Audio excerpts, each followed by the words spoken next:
എൻ്റെ തുമ്പിപ്പെണ്ണ്. രചന, അവതരണം മിത്രവിന്ദ. ഓഫീസിലെത്തിയപ്പോൾ അവന്തികയും ഗിരിയും കൂടി ധരൻ സാറിൻ്റെ റൂമിലേക്ക് കയറി പോകുന്നത് കണ്ടു. കാർത്തു ആരെയും മൈൻഡ് ചെയ്യാതെ സ്വന്തം ഇരിപ്പിടത്തിലേക്ക് പോയി. അല്പം കഴിഞ്ഞതും ഗിരി അവളുടെ അടുത്തേക്ക് വന്നു. കാർത്തിക, എന്താണോ? താൻ ഇന്നു മുതൽ 2 വീക്സ് സാറിൻ്റെ റൂമിലിരുന്ന് ജോലി ചെയ്യണം. ഞാനോ? കാർത്തു ചാടി എഴുന്നേറ്റു. അതേടോ. അതെന്തിന്? സാറിന് പുതിയ പ്രൈവറ്റ് സെക്രട്ടറി ചാർജ് എടുക്കും വരെ താൻ വേണം സാറിനെ ഹെൽപ്പ് ചെയ്യാനെന്ന്. വാട്ട് യു മീൻ ഗിരി? എടോ, തനിക്ക് കാര്യം പറഞ്ഞത് മനസ്സിലായില്ലേ? ഇവിടെ എഫിഷ്യൻ്റായിട്ടുള്ള സ്റ്റാഫ് താനല്ലേ. അപ്പം താൻ വേണം സാറിനെ ഹെൽപ്പ് ചെയ്യാൻ. അതൊന്നും നടക്കില്ല. നിങ്ങൾ വേറെ ആളെ നോക്ക്. അതൊക്കെ താൻ നേരിട്ട് എന്ന് സാറിനെ ബോധിപ്പിക്കുക. എനിക്കല്പം തിരക്കുണ്ട്. അവൻ വെളിയിലേക്ക് ഇറങ്ങിപ്പോയി. കാർത്തുവാണെങ്കിൽ ദേഷ്യം വന്നിട്ട് അടിമുടി വിറച്ചു. ഇവൻ രണ്ടും കൽപ്പിച്ചാണല്ലോ. താൻ കുറച്ച് ബോൾഡാവണം, ഇല്ലെങ്കിൽ ശരിയാവില്ല. അവൾ ഒന്ന് നെടുവീർപ്പെട്ടു. കുറച്ച് കഴിഞ്ഞതും പിയോൺ മാത്യു ചേട്ടൻ കാർത്തുവിൻ്റെ അടുത്ത് വന്നു. മോളെ, എന്താ മാത്യു ചേട്ടാ? സാറ് വിളിക്കുന്നു. വന്നോളാം. അവൾ എഴുന്നേറ്റു. എന്നിട്ട് ധരൻ്റെ റൂമിൻ്റെ അടുത്തേക്ക് ചെന്നു. അവന്തികയും ഗിരിയുമായിട്ട് സംസാരിച്ചുകൊണ്ടിരിക്കുകയാണ് ധരൻ. Sir, may? യെസ്, അവൻ ഉറക്കെ പറഞ്ഞു. സാർ വിളിച്ചോ? യാ, കാർത്തിക ഇരിക്കൂ. ധരൻ ചൂണ്ടിക്കാണിച്ച കസേരയിൽ അവൾ ഇരുന്നു. കാർത്തിക, ഞാനിവിടെ ജോയിൻ ചെയ്തിട്ട് ഇത്രയും ദിവസമല്ലേ ആയുള്ളൂ. എനിക്കിവിടെ അത്ര പരിചയമില്ല. അനാമികയാണെങ്കിൽ ഓക്കെ ആയിരുന്നു. പക്ഷെ അവൾ പെട്ടെന്ന് മടങ്ങിപ്പോവുകയും ചെയ്തു. സോ പുതിയ ഒരാളെ നിയമിക്കുന്നത് വരെ താൻ ഈ റൂമിലിരുന്ന് ജോലി ചെയ്താൽ മതി. ഏറിയാൽ 1 വീക്ക്. അതിനുള്ളിൽ പുതിയ ആൾ വരും. കാർത്തു ഒന്നും പറയാതെ മുഖം കുനിച്ചു നിന്നു. തനിക്കെന്തെങ്കിലും അസൗകര്യമുണ്ടോ? അവന്തിക അവളെ നോക്കി. ഇന്നലെ വന്ന് ഇവക്ക് ഇത്ര അധികാരമായോ? കാർത്തു ചിന്തിച്ചു. Karthika, any problem? ധരൻ്റെ ശബ്ദം. കുഴപ്പമില്ല സാർ, അവൾ ശബ്ദം താഴ്ത്തി പറഞ്ഞു. അല്പം കഴിഞ്ഞതും ഗിരിയും അവന്തികയും കൂടി റൂമിന് വെളിയിലേക്ക് ഇറങ്ങിപ്പോയി. Anyway, all the best Karthika. അവളുടെ നേർക്ക് ധരൻ തൻ്റെ വലത് കൈ നീട്ടി. പക്ഷെ അവൾ അവനെ കടുപ്പിച്ചൊന്ന് നോക്കി. പെട്ടെന്ന് അവൻ അവളുടെ വലം കൈയിലേക്ക് തൻ്റെ കൈ ചേർത്ത് വെച്ചു. കൈന്ന് വിടടോ, അവൾ ഉറക്കെ പറഞ്ഞു. ഇല്ലെങ്കിലോ? ദേ, എന്നെ വെറുതെ വാശി കയറ്റരുത്. ഓ, പെണ്ണങ്ങട് ചുവന്ന് ചാമ്പയ്ക്ക പോലെ ആയല്ലോ. ധരൻ അവളെ അടിമുടി നോക്കി. ലക്ഷ്മി ആൻറ്റിയോട് ഈ വിവരമൊക്കെ പറഞ്ഞിട്ടേ ബാക്കി കാര്യമുള്ളൂ. മകൻ്റെ തനിക്കണം അവരും കൂടി ഒന്ന് അറിയട്ടെ. കാർത്തു അതും പറഞ്ഞുകൊണ്ട് കസേരയിലേക്ക് അമർന്നിരുന്നു. അതിലവൻ വിരണ്ടുപോയെന്ന് അവൾക്ക് തോന്നി. പിന്നീട് ഉച്ചവരേക്കും അവൻ കാർത്തുവിനോട് ഒരു ശല്യത്തിനും വന്നില്ല. ലഞ്ച് കഴിക്കുവാനായി കാർത്തു വെളിയിലേക്ക് ഇറങ്ങിപ്പോയി. ജാനിയും മീരയുമൊക്കെ അവന്തികയുമായിട്ട് ഭയങ്കര വാചകം അടിക്കുന്നുണ്ട്. കാർത്തു അവരെ ആരെയും ഒന്ന് നോക്കുക പോലും ചെയ്യാതെ ഭക്ഷണം കഴിച്ചു. എന്തായാലും ഇത്രയും പെട്ടെന്ന് തന്നെ നീ സാറിൻ്റെ റൂമിൽ കയറി പറ്റി അല്ലടി. കൈ കഴുകിക്കൊണ്ട് നിന്നപ്പോഴാണ് ജാനി തൻ്റെ അടുത്ത് വന്നു നിന്ന് പെറുപെറുത്തത്. കാർത്തോളി സൂക്ഷിച്ചു നോക്കി. നീ എന്തേലും പറഞ്ഞായിരുന്നോ? പറഞ്ഞു. എന്താ അത്? ധരൻ സാറിൻ്റെ റൂമിലേക്ക് കയറി കൂടിയല്ലോ. ഇനി കാര്യങ്ങളൊക്കെ ഈസി ആവില്ലേ? എന്ത് കാര്യങ്ങൾ? കാർത്തു ദേഷ്യത്തിൽ അവളെ നോക്കി. അതൊക്കെ നിനക്കല്ലേ അറിയാവുന്നേ. ആക്കിയൊന്ന് ചിരിച്ചുകൊണ്ട് ജാനി അവളെ കടന്നു പോയി. കാർത്തു തിരികെ ചെല്ലുമ്പോൾ ധരൻ സിസ്റ്റത്തിൽ എന്തോ കാര്യമായിട്ട് ചെയ്യുകയാണ്. ദേവമേ ഒന്ന് വിളിക്കാം. എല്ലാ ദിവസവും ഉച്ചയ്ക്ക് അവൾ അവരെ വിളിക്കുന്ന പതിവുണ്ട്. ഫോൺ എടുത്തുകൊണ്ട് അവൾ ജനാലിയുടെ അടുത്തേക്ക് മാറിപ്പോയി. ഹലോ ദേവമേ. അവൾ ശബ്ദം താഴ്ത്തി. ഞാനിപ്പോൾ കഴിച്ചു. ദേവമ്മയോ? ആ ശരി, വെച്ചേക്കാം.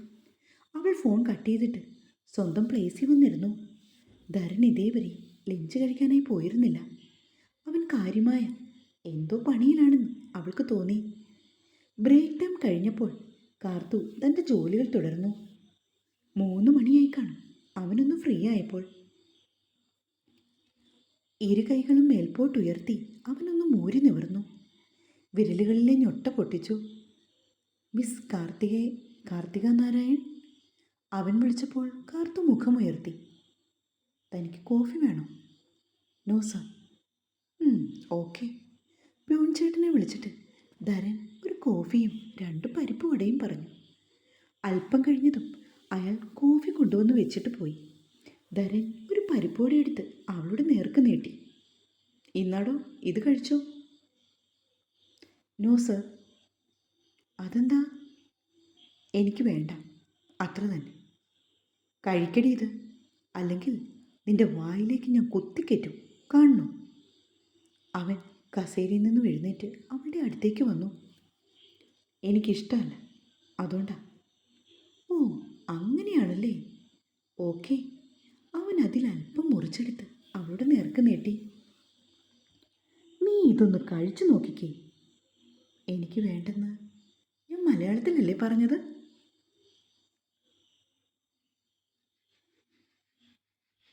അവൾക്ക് ദേഷ്യം വന്നു. പിന്നീട് തെല്ലും മടിക്കാതെ കൊണ്ട് അവനത് അവളുടെ കവിളുകളിൽ തൻ്റെ ചൂണ്ടുവിരലും തള്ളവിരലും കൊണ്ട് ശക്തിയായി ഒന്ന് ഉടച്ച ശേഷം വായിലേക്ക് വെച്ചു കൊടുത്തു. മര്യാദയാണെങ്കിൽ മര്യാദ, പക്ഷേ വിളച്ചിലെടുത്താലുണ്ടല്ലോ ഈ ധരൻ ആരാണെന്ന് നീ ശരിക്കും അറിയും. അവളുടെ കണ്ണുകളിലേക്ക് മെല്ലെ ഊതിക്കൊണ്ട് ധരൻ പറഞ്ഞു. കാർത്തു ദേഷ്യം കൊണ്ട് വിറച്ചു. നിങ്ങൾക്ക് എന്താ വേണ്ടത്? ഇവിടെ വന്നപ്പോൾ മുതൽ തുടങ്ങിയതാണല്ലോ. അവൾ അല്പം ഉച്ചത്തിൽ തന്നെ ധരനോടെ ചോദിച്ചു. എനിക്ക് വേണ്ടത് എൻ്റെ ഈ കാർത്തുമ്പിയാണ്, എടുത്തോട്ടെ. അവൻ പ്രണയത്തോടെ അവളെ നോക്കി. ഓലക്ക, ദേ ഇമാതിരി പരിപാടിയായിട്ട് എൻ്റെ അടുത്ത് വരരുത്. ഞാൻ നിങ്ങളോട് ഒരുപാട് തവണ പറഞ്ഞിട്ടില്ലേ, എനിക്കിതിഷ്ടമല്ല. ഇനി എന്നെ ശല്യം ചെയ്യാനാ പ്ലാനെങ്കിൽ ഉറപ്പായും ലക്ഷ്മി ആൻറ്റിയോട് ഞാൻ വിവരം പറയും. കിതച്ചുകൊണ്ട് പറയുന്നവളെ സാഗൂതം നോക്കിയിരിക്കുകയാണ് ധരൻ. നീ എന്തിനാ കൊച്ചേ ഇത്രമാത്രം വയലൻ്റ് ആകുന്നേ? ഈ പരിപ്പോട് തിന്നാ തീരാന്ന പ്രശ്നങ്ങളല്ലേ ഉണ്ടായിരുന്നുള്ളൂ. ധരൻ ചൂണ്ടുവിരൽ തൻ്റെ താടിയിൽ മുട്ടിച്ചുകൊണ്ട് കസേരയിലേക്ക് ചാരിക്കിടന്നു. എനിക്കിഷ്ടമല്ല, അതുകൊണ്ടാണ് കഴിക്കാഞ്ഞേ. നിനക്ക് എന്താണ് ഇഷ്ടം? ചേട്ടനൊന്ന് കേൾക്കട്ടെ. അതൊന്നും സാർ അറിയണ്ട. ഓക്കെ, അങ്ങനെയെങ്കിൽ അങ്ങനെ. പക്ഷെ കാർത്തിക, നീ ഒന്നോർത്തോ. അവനത് പറഞ്ഞപ്പോൾ കാർത്തു അവൻ്റെ മുഖത്തേക്ക് നോക്കി. ഏട്ടാ, എനിക്ക് ലഡു വേണം, ജിലേബി വേണം, ഹൽവ വേണം, നെയ്യപ്പം, പഴംപൊരി, ഉഴുന്നുവട, മസാല ദോശ, ബിരിയാണി, എക്സെട്ര എക്സെട്ര. ഇങ്ങനെ ഓരോന്നും പറഞ്ഞുകൊണ്ട് നീ എൻ്റെ പിന്നാലെ നടക്കും എന്നാണെന്നോ? അവൻ പറയുന്നു മനസ്സിലാവാതെ കാർത്തു അവനെ ഉറ്റുനോക്കി. ടൺടടേൻ, അവനൊരു ഈണത്തിൽ പറഞ്ഞുകൊണ്ട് എഴുന്നേറ്റു. എന്നിട്ട് അവളുടെ അടുത്തേക്ക് വന്ന് ശബ്ദം താഴ്ത്തി. എൻ്റെ കാർത്തുമ്പിയുടെ വയറ്റിലേ നമ്മുടെ കുഞ്ഞുവാവ വന്ന് കഴിയുമ്പോൾ. അവളുടെ കാതോരം ഒഴിഞ്ഞിട്ട് ഒന്നും അറിയാത്തതുപോലെ അവൻ വെളിയിലേക്ക് ഇറങ്ങിപ്പോയി.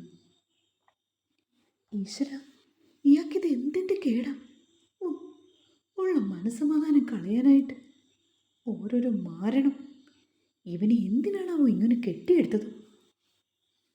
ഇതിങ്ങനെ വിട്ടാൽ പറ്റില്ല, എന്തെങ്കിലും ചെയ്തേ മതിയാവും. അവൾ തലപുകഞ്ഞ് ആലോചിച്ചു. ധരൻ കയറി വന്നപ്പോഴേക്കും കാർത്തു ജോലികളെല്ലാം ചെയ്തു കഴിഞ്ഞു. സർ.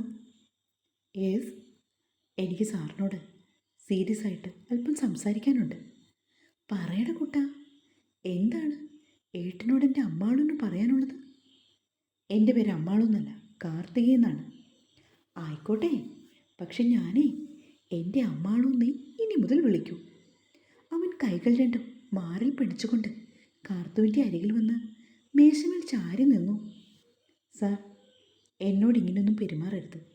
എനിക്കത് ഇഷ്ടവുമല്ല. ഞാൻ നേരത്തെ പറഞ്ഞല്ലോ, സാർ ഉദ്ദേശിക്കുന്ന തരത്തിലുള്ള ഒരു പെൺകുട്ടിയല്ല ഞാൻ. എനിക്ക് എൻ്റേതായ ആഗ്രഹങ്ങളും മോഹങ്ങളും കാഴ്ചപ്പാടുകളും ഒക്കെയുണ്ട്.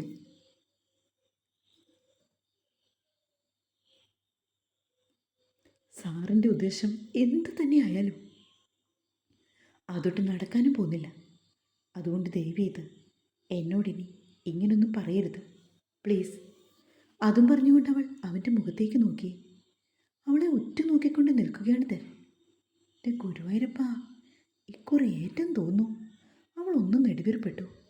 കാത്തു മെല്ലെ ബാഗെടുത്ത് തോളിലേക്ക് ഇട്ടുകൊണ്ട് എഴുന്നേറ്റു. സാർ, ടൈമായി, ഞാൻ ഇറങ്ങുന്നു, അവൾ ക്ലോക്കിലേക്ക് നോക്കി പറഞ്ഞു. എന്നിട്ട് വേഗത്തിൽ ഡോറിൻ്റെ അടുത്തേക്ക് നടന്നു. കാർത്തിക, 1 മിനിറ്റ്. ധരൻ്റെ വിളിയൊച്ച കേട്ടതും അവൾ തിരിഞ്ഞു നോക്കി. അവൻ തൻ്റെ ചുണ്ട് രണ്ടും കൂർപ്പിച്ചുകൊണ്ട് അവൾക്കൊരു മുത്തം കൊടുക്കുന്ന പോലെ കാണിച്ചു. Still I love you Ammalu. ഇയാൾ നന്നാവുന്ന യാതൊരു ലക്ഷണവുമില്ലല്ലോ എൻ്റെ ഗുരുവായൂരപ്പ. അവൾ ധരനെ കൂർപ്പിച്ചു നോക്കി. നിന്റെ ആഗ്രഹങ്ങളും മോഹങ്ങളുമൊക്കെ എന്നോട് പറയൂ കൊച്ചേ, നമുക്ക് സെറ്റാക്കാം പോരെ. ധരൻ അവളുടെ അടുത്തേക്ക് വന്നു. ദേ, ഇങ്ങനെ നോക്കല്ലേ, എടുത്ത് കടിച്ച് തിന്നുകളയും കേട്ടോ. അവൻ്റെ ശ്വാസം കവിളിത്തട്ടിയതും കാർത്തു പിന്നീട് അവിടെ നിൽക്കാതെ വെളിയിലേക്ക് ഡോർ തുറന്നിറങ്ങിപ്പോയി. എല്ലാവരുടെയും ആക്കിയുള്ള സംസാരവും നോട്ടവുമൊക്കെ കൂടിക്കൂടി വരുന്നതായി അവൾക്ക് തോന്നി. ആരെയും മൈൻഡ് ചെയ്യാതെ അവൾ ഓഫീസിന് വെളിയിലേക്ക് ഇറങ്ങി. തുടരും.